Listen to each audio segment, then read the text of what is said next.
Before I give the floor to our speakers, just sort of listening also to what the discussion earlier this morning, I think it's interesting how the challenge facing policymakers in aligning investment policy with climate change policy has been captured, in my views, quite interestingly by two academics, researchers at the University of Amsterdam, Kira Bose and Joyita Gupta, in a paper they've published recently on stranded assets and stranded resources.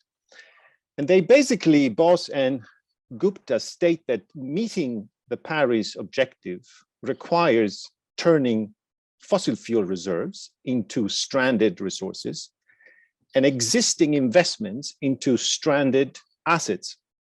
Now, they take a very broad approach of what is a stranded asset, but for purposes of our discussion today, stranded assets is assets that lose economic value well ahead of their anticipated useful life, including as a result of change in legislation.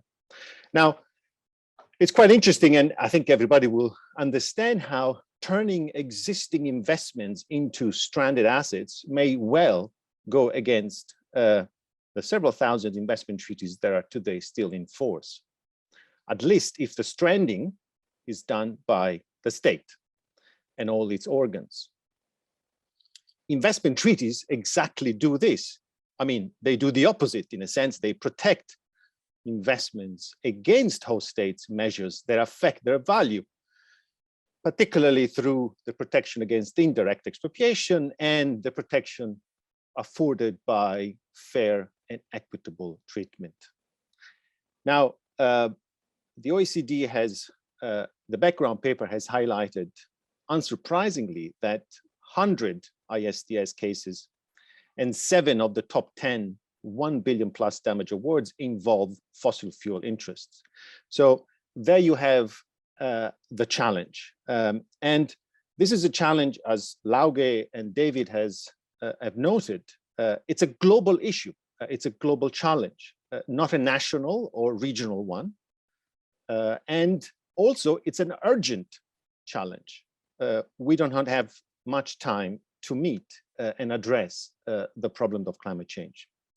Now, in this discussion, we try to examine recent reforms and reform proposals, providing policy space, taking into account the specificity of the climate context. And we have 3 speakers. I'm not going to introduce them much because the bios are included in the conference documents. We will start with Suzy Nikiema from IISD, followed by Professor Van Aaken, University of Hamburg, and then Josh Paine from the University of Bristol.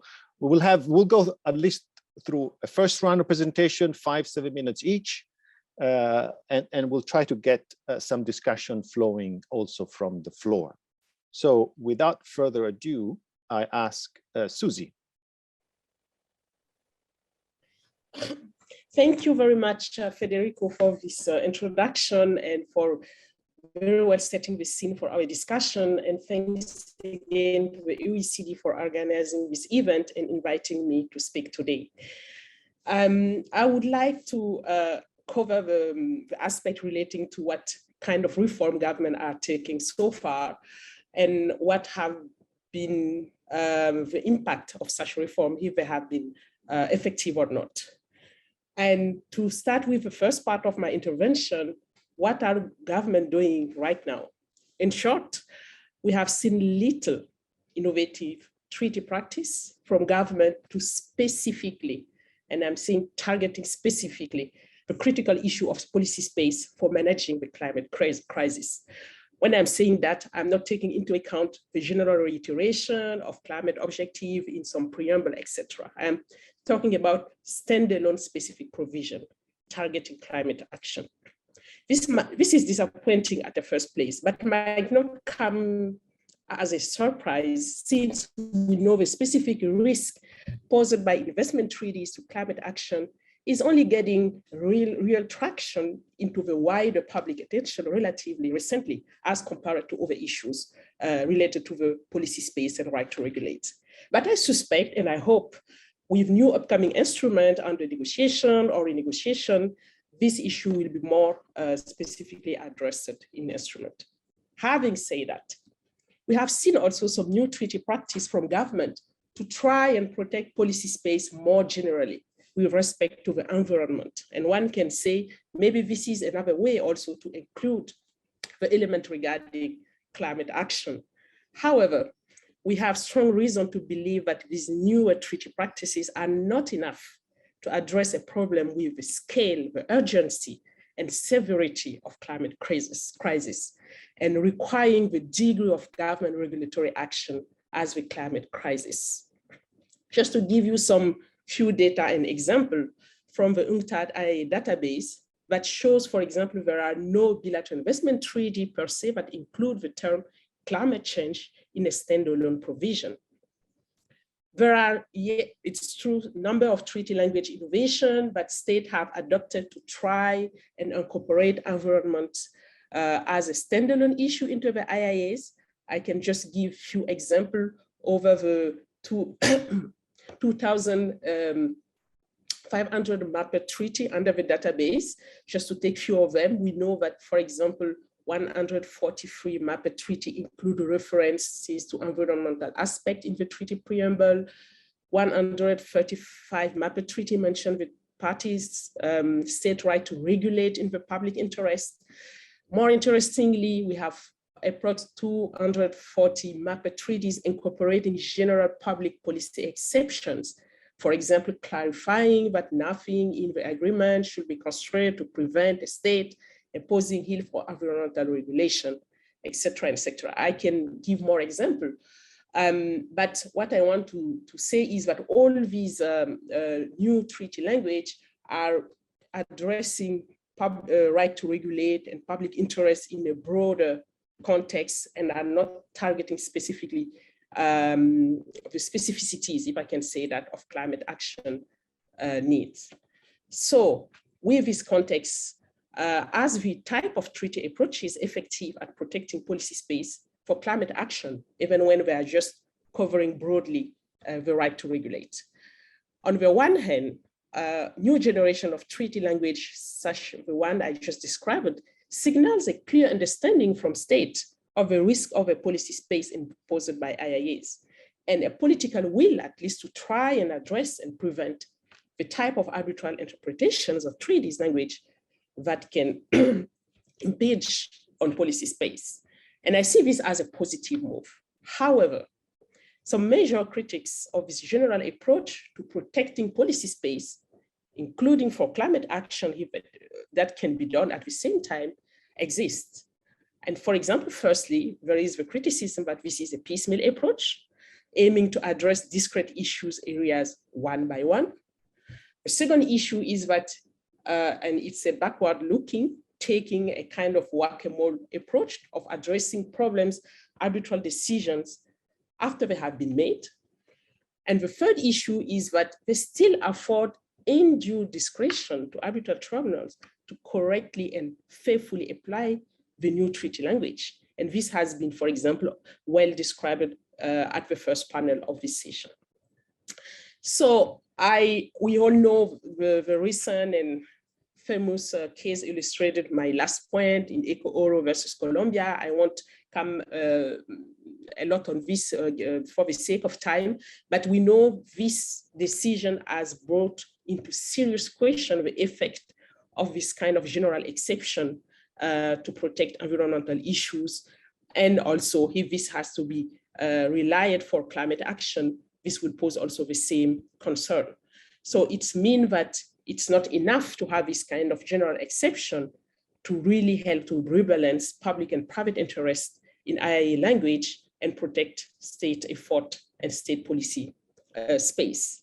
And I think this kind of decision show also that there is a need when it comes to such a vital and existential issue, such as state ability to regulate, to mitigate and adapt to the worst impact of climate change, a much bolder approach is needed, and one that does not rely heavily or try to navigate under the shackles, if I can say that structure, of old style BITs, existing one, and the current arbitration system, because we know it's very complicated under the current system to be able to really recenter the policy space for government, particularly when it comes to climate action. But I look forward in the next segment of our discussion, maybe to explore further what this type of approaches could be to better protect or better put ahead the right to regulate and policy space for government in this area. Thank you. Excellent, excellent. Anne, without further ado, please, the floor is yours. Thanks, many thanks, and good afternoon, everybody, or good morning, wherever you are, and many thanks to the OECD and also to Federico Ortino for the introduction.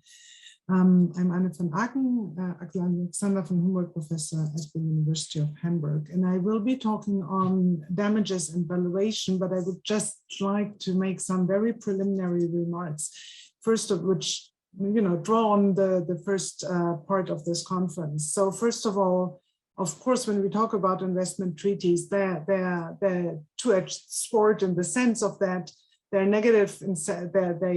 What we want to do is to eliminate negative incentives or give negative incentives for carbon-intensive investment, but we also want to give positive incentives for climate-friendly investment because it's so urgently needed. So that would, for me, mean that we cannot do away with IIAs in total, so I wouldn't take the abolitionist approach as has been said by Philip, but rather that we urgently need reform. The second is that the precondition of all those things we're discussing when we talk about policy space and reforming IIAs is that we need to know exactly what we are talking about. How do we exactly distinguish climate-friendly from non-climate friendly investments? And that delineation must be legitimate, fact-based, and differentiated and consensual. So I think that's something I just want to flag. We can maybe discuss that later. But surely, since we invite discrimination when we delineate, discrimination or non-discrimination has been gold standard, it's a very important point. Then third, tribunals already, and I think Philip Sands has very nicely flagged that, they can take into account climate considerations to some degrees already, for example, via the Vienna Convention of Law of Treaties. Some tribunals have done that, e.g. on human rights issues, but they tend not to do so. So I believe that we need very clear instructions for tribunals, including on the section of damages. And I think Philip Sands has said that as well. And that's the third remark, even though the substantive protection reform is important, we also need to flag that on the damage and the valuation side. So that leads me to my point. Why is the discussion on damages specifically important and not just an afterthought? So as we have heard, now IIAs are really a sort of insurance for carbon-intensive industries, and they're standing in the way of climate-friendly policies. And the damages awarded are huge in fossil fuels industry. The average amount awarded in the fossil fuel cases exceeds $600 million US. That's a lot. So they set potentially wrong incentives for states and investors alike, which impacts the investment in fossil fuels, not in a way which is desired. And of course, they shift via the damage awards, the policy risk from the investor to the government, the states, the taxpayers. Now, what would be or could be potential ways forward? Note that everything I'm saying should apply only if the policy measure is related to climate change. If it's not, like if we are talking about the classical arbitrary measure or something like that, that should not kick in. And I think that needs to be clearly stated. in the investment treaties. So if we are talking about unrelated risks, that should not be covered for what I'm saying in the following. So I'm drawing here partially also on the think pieces which have been submitted, and I think one very interesting proposal which has been put forward by Emma Eisbeth and Jonathan Boniccia, which basically say that we should take into account the incentives for states and firms. That's clear. This is why we are all doing the whole thing. And in order to prevent opportunistic behavior by the host state, but allowing for legitimate climate change policy, we should be choosing the lesser between the loss suffered by the investor and the gain the host state has obtained from the investment. And I would invite Jonathan or Emma to come in later. I see Jonathan already on the screen, so that's good because he would be able much better to explain how they envisioned that proposal.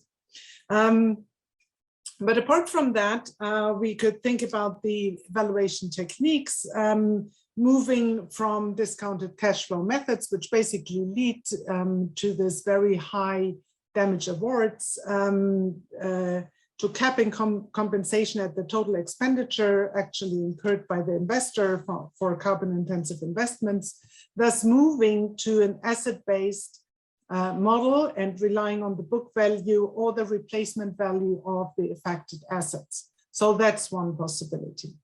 And caps here operate in principle like a maximum coverage of an insurance policy. Now, what we need, of course, is a cutoff date or a phase out. Surely no compensation for climate policies should be there for new investments, but our big problem now, and I think we're going to treat that in the second round, is how can we move quickly, because this is what's needed. And so the obstacle we face is that we have covered investments from, let's say, 10 years ago, 20 years ago, and now we need to see how we deal with those, and they cannot be exempted from the policy change, that's for sure. So maybe we could think about specialized approaches to the valuation of investment in fossil fuels to take into account their stranded character. But as Federico has already said, you know, standard character is difficult because we make them stranded with the policy change. So you're getting a problem here. But apart from that, we can use maybe in that already the projections by investment by the financial markets on what are stranded assets. Okay, so it's not always an investment policy issue. And what we could think about here is some sort of adapted discounted cash flow method in taking this into account. So I'm happy Philip Sands was invited to talk. I think what we need is more precise textual guidance for the determining the compensation. So there can be no compensation, and it would be needed to be stated clearly that there's no compensation if the disputed measure was legal. So again, you know, for the correction of what we have seen now in Echo Oro or in the Bear Creek case, when we look at the investment treaties, we would think, well, that's clear, but it's obviously not clear. So we have to give clear guidance to the tribunals. Also, there must be scrutiny whether losses exceed normal company risks, taking into account legitimate expectations in, for example, fair and equitable treatment and expropriation. And clearly, latest since Paris, probably much before, a diligent investor should have known that policy changes in the area of climate change was to be expected. And again, here, especially the more recent the investment is, the better you can apply that logic. And of course, I think where tribunals have oftentimes failed, not only in climate change, but also in economic crisis. If you think about the Argentinian cases, they just did not take into account bad business judgment on issues of investment, and they need to do so when they calculate damages, and they need to take into account that there was a sort of a situation of investor misconduct, for example, in not conducting certain due diligence or impact assessments. What could be, and that goes further, would be the South African Development Community Model, which would ask tribunals to strike, when they calculate damages, an equitable balance between the public interest and the interest of the investor. That gives a lot of discretion to tribunals, and I'm reluctant to do that, because especially damage calculation has been, to put it diplomatically, not as stringent as parts of the interpretation of investment treaties. And one could envisage, but that goes very far, to include the ability to pay of the host state. But that's open to debate, so I'm just flagging those alternatives that can be applied cumulatively, and I stop here. Thanks so much. Thanks a lot, Anne. Perfect. Now let's move to Josh before we open up for some questions. Josh. Thanks, Federico, and thanks to the OECD for the invitation. So my brief today is to address a potential carve-out from ISDS for measures to address climate change. In my submission to the public consultation, I argued for a carve-out that would remove climate mitigation and adaptation measures from ISDS. And I suggested that the application of that carve-out should not be controlled by ISDS tribunals, but should in the first instance be controlled by a joint determination of designated environmental authorities of the two treaty parties. For cases where the treaty parties' authorities cannot agree, I propose that the question of the carve-out's application should be able to be referred by either treaty party to a state-to-state dispute settlement panel, with a requirement that that tribunal includes members with climate-related expertise. Now, I should flag at the outset, this proposal is only relevant for those investment treaties that continue to include ISDS. So it's a narrower proposal than some of the other ideas around in the policy debate that were also heard in the public consultation. For example, the approach of terminating all forms of treaty-based consent to ISDS, or proposals to exclude fossil fuel investments from protection under investment treaties entirely. Although the carve-out I proposed in the public consultation is a carve-out from ISDS, it could also be designed as a carve-out that removes measures to address climate change from the scope of the relevant treaty. And many of the remarks I'm about to make would apply kind of similarly to that kind of carve-out.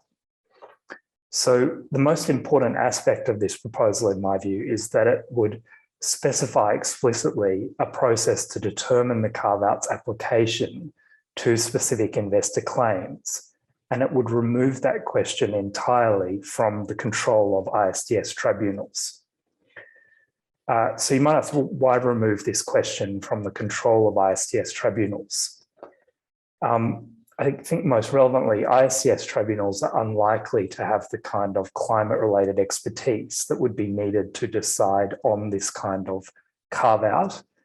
And as a subsidiary matter, I would also just flag the policy area we're talking about is obviously highly sort of politically sensitive, arguably in a similar manner to some other policy areas that many states have at times chosen to partly or entirely remove from ISDS. For example, tax measures, prudential and monetary policy measures, and in a small number of recent treaties, public health measures. So the question of who would decide on the application of the carve-out is obviously a key question. Here, I essentially suggest there is some potential to build on existing cooperation frameworks in the trade and environment space. So, for example, in many FTAs, the treaty parties already designate particular domestic environmental authorities who are in charge jointly of overseeing the implementation of the environment chapter of the FTA.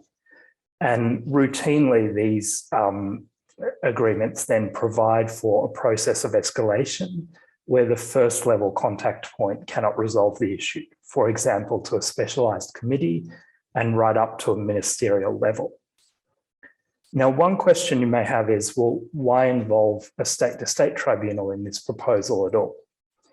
Essentially, my thinking there is a need to have an actor that can make a determination on the application of the carve-out in the situation where the treaty parties' designated authorities cannot agree. And a state-to-state tribunal, which is required under the treaty to include members with climate-related expertise, seems a better place to make that determination than, for example, your average ISDS tribunal. Now, in terms of the effect of any determination that the carve-out applies, either made by the treaty parties' authorities jointly or by the state-to-state tribunal, I would suggest that the treaty should provide that where such a determination is made, then to the extent an investor claim is covered by the carve-out, that claim is deemed to be automatically withdrawn and discontinued. And the treaty should also provide that an ISDS tribunal has no authority to continue to hear that claim. So as some of you will have noticed, the process I'm proposing that would govern the application of this carve-out is essentially modelled on the strongest form of existing carve-outs for investor-state disputes in the financial services sector. In particular, carve-outs for monetary policy measures and prudential measures. So I'll just briefly touch on a couple of possible objections or difficulties.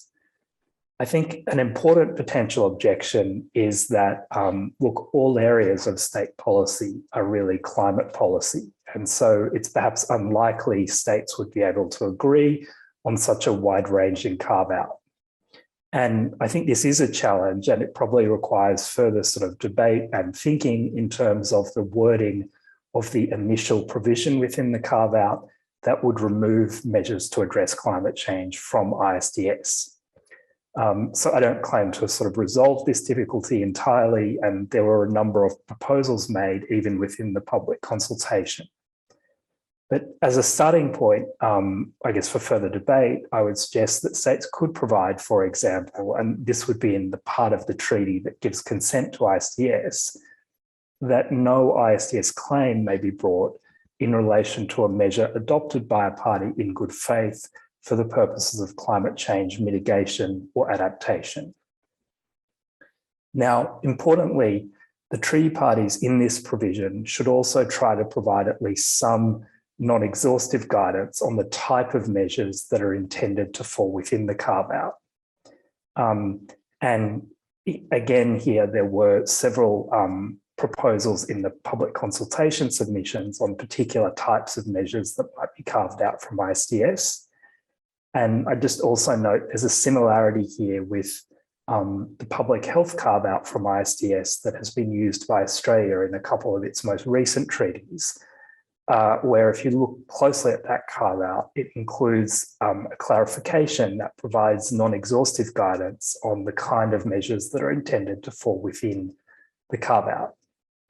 So just a final point to finish, I think this proposal has the potential to be reasonably effective at preventing the carve-out from being used for measures that are not actually related to climate change.